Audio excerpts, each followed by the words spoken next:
É incrível perceber que o Brasil dá tão pouca atenção ao que está acontecendo em Maceió. E parece que na nossa distração tudo só piora. Durante décadas, uma mineradora chamada Braskem extraiu salgema do solo de Maceió. Em 2018, o solo começou a ceder. Bairros tiveram que ser evacuados, muita gente perdeu a casa e hoje está aí lutando na justiça para receber uma compensação digna. A gente está falando de bairros cheios de vida, de boas casas, de comércio vibrante. Tudo isso virou escombros. Aqui era muito movimentado, agora hoje em dia você não pode mais vir umas 5 horas para aqui, você não anda mais por aqui. Hoje você anda pelo bairro e a sensação é um ambiente de guerra. É a situação aqui, você está vendo aqui. Parece uma guerra no Iraque.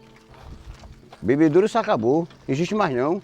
Como era aqui antes? Como era? Era tudo, tinha feira, tinha tudo. Hoje em dia não tem nada, o mercado já vai sair. E desde 2018, Maceió vive pisando em ovos. Quase que literalmente, a cidade está sempre na expectativa sinistra de que o desastre possa chegar a qualquer momento. É uma apreensão constante e às vezes, só às vezes, vai parar no noticiário. Breaking News, CNN. A gente começa essa edição agora com informações da mina 18 da Braskem, em Maceió, que sofreu um rompimento nessa tarde. A informação foi confirmada nas redes sociais pelo prefeito da capital alagoana, o João Henrique Caldas, e também pela Defesa Civil. Hoje, o risco de que o solo afunde ainda mais é monitorado em 5 bairros. Acontece que um relatório técnico, um relatório antigo, que foi mantido em sigilo até agora, mostra que o problema pode ser muito maior. E a conclusão é a de que ninguém em Maceió está seguro.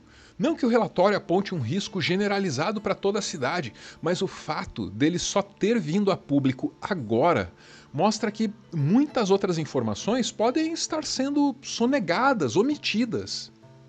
E isso abre a perspectiva de que a gente possa ver mais do mesmo em breve. Aqui, só para ter ideia, essa parte aqui todinha da casa, o lado esquerdo daqui da gente, ele arriou todinho, ó. Só ficou alto esse lado. No caso, ele cedeu. Cedeu aqui, né? A laje. Eu sou Árvore, já tive em Maceió para dar uma olhada nisso de perto e tenho acompanhado essa história desde então.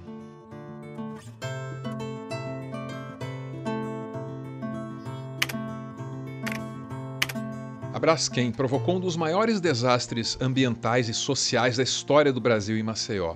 Por décadas, a empresa extraiu salgema do subsolo sem tomar os devidos cuidados. Resultado, 5 bairros começaram a afundar.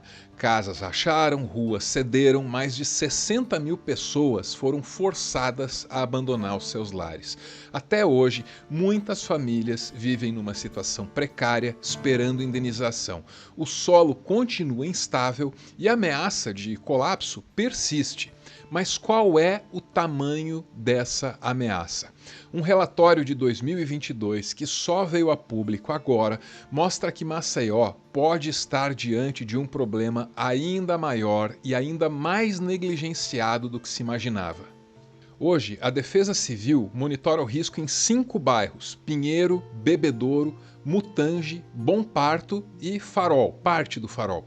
Acontece que uma área muito maior da cidade pode estar correndo o risco de ter o mesmíssimo destino. Relatório aponta que danos causados pela Braskem em Maceió vão além da área de afundamento. O relatório é do Serviço Geológico do Brasil, foi feito em 2022, e o que consta nesse relatório definitivamente não é uma boa notícia. Mas pior ainda é perceber que ele só veio a público agora, e só porque a Defensoria Pública, que está juntando documentos para defender as vítimas da tragédia, finalmente teve acesso ao estudo.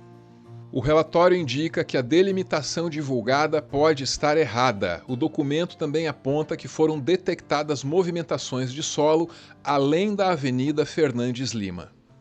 Qual seria a atitude responsável diante da descoberta desse estudo? No mínimo, Maceió teria que ampliar a área monitorada. Mas parece que não vai ser bem assim. A Defesa Civil de Maceió informa que a inclusão de novas áreas no mapa de linhas de ações prioritárias passa por rigorosos critérios de avaliação. Entre eles está a velocidade mínima de movimentação de subsidência acima de 5 milímetros ao ano. E essa movimentação do solo deve ser persistente durante o período avaliado, além de outros rigorosos critérios que são utilizados para que haja a inclusão. E aqui surge um embate técnico entre a Defesa Civil, que tem a tarefa de prevenir a cidade contra novos afundamentos do solo, e a Defensoria Pública. Essa defende os direitos das vítimas da tragédia na justiça. A divergência é sobre a velocidade com que o chão está afundando. É basicamente isso. Segundo a Defensoria Pública, o documento também revela que a área de risco pode estar subestimada desde 2022, uma vez que a velocidade do afundamento registrado no referido ano não é acumulada com a de 2018. A velocidade baixa não coloca em risco as pessoas, mas pode causar danos nos imóveis. Os impactos sociais, econômicos e psicológicos seguem sem mitigação e sem estudos precisos. A população continua exposta. Você entende isso? A revelação do relatório e a reação da Defesa Civil abrem margem para a gente questionar se alguém está seguro em Maceió, afinal de contas. Alguém que não seja a Braskem, né? Porque a Braskem, sim, tem recebido muitas boas notícias nos últimos dias, nas últimas semanas, nos últimos meses. Essa empresa foi alvo de uma CPI. Os executivos até foram convocados lá, não colaboraram muito. Porque o senhor não é diretor global de pessoas e tal, deve saber. O mínimo que o senhor tem que saber é quantas pessoas já trabalhando na mina. Se tecnicamente o senhor não pode nos responder absolutamente nada, então nós estamos perdendo muito tempo aqui, Rogério, porque são questões técnicas que a gente precisa saber. O senhor está dizendo que não sabe responder, não posso lhe responder. O senhor pode me responder o que sobre a Braskem, então? Aqui há uma clara tentativa de não responder aos questionamentos que essa CPI está fazendo. Não tem problema. Se o senhor não responder, fica o que está escrito. Vale o que está escrito. Infelizmente não vale o que está escrito. Porque mesmo que os executivos da Braskem não tenham colaborado, a CPI conseguiu provas robustas contra essa empresa.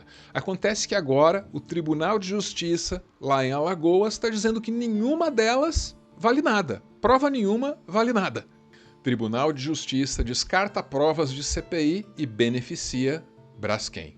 É o Jornal Extra, em Alagoas, e aqui a gente vai descobrir que os moradores estavam tentando acordos mais justos com a Braskem. Então eles usaram as descobertas da CPI para argumentar a favor dos próprios direitos. Não funcionou. A principal tese adotada pela Braskem é a de que os argumentos expostos no relatório final da CPI são irrelevantes para o deslinde da causa. Já a defesa dos moradores levanta que a comissão recomendou a revisão dos acordos firmados porque eles não asseguram reparação integral às vítimas e que foram realizados sem a observância às peculiaridades de cada caso. Mas se na justiça brasileira a Braskem costuma ter razão, tem sido assim, na Holanda pode ser um pouco diferente.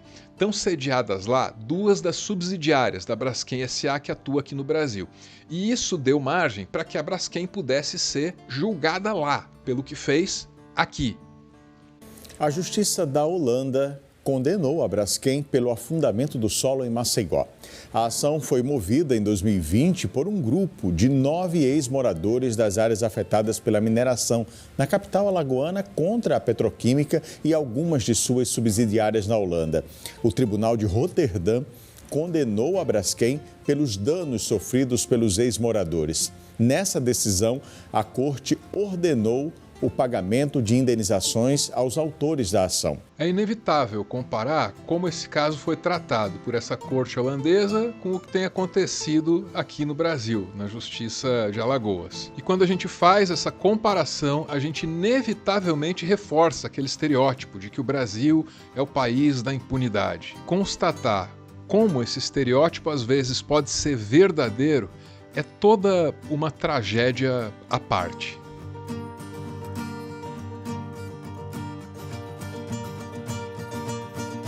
Muito obrigado por ver esse vídeo até o final. Quero perguntar se você reparou num detalhe.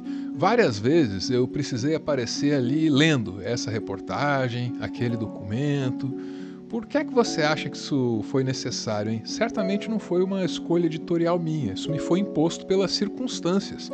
Muito pouco a respeito do que está acontecendo em Maceió acaba recebendo destaque na televisão. E isso é muito triste e muito esquisito também. Então eu encerro com uma pergunta muito humilde para você. Vou fingir que nem sei a resposta, hein? Por que será que é desse jeito? Por quê? Tão poucas câmeras e olhos estão voltados para esse caso, com exceção de alguns documentários independentes brilhantes, né? Como esse chamado A Braskem Passou Por Aqui, que a gente cita ali em algum momento.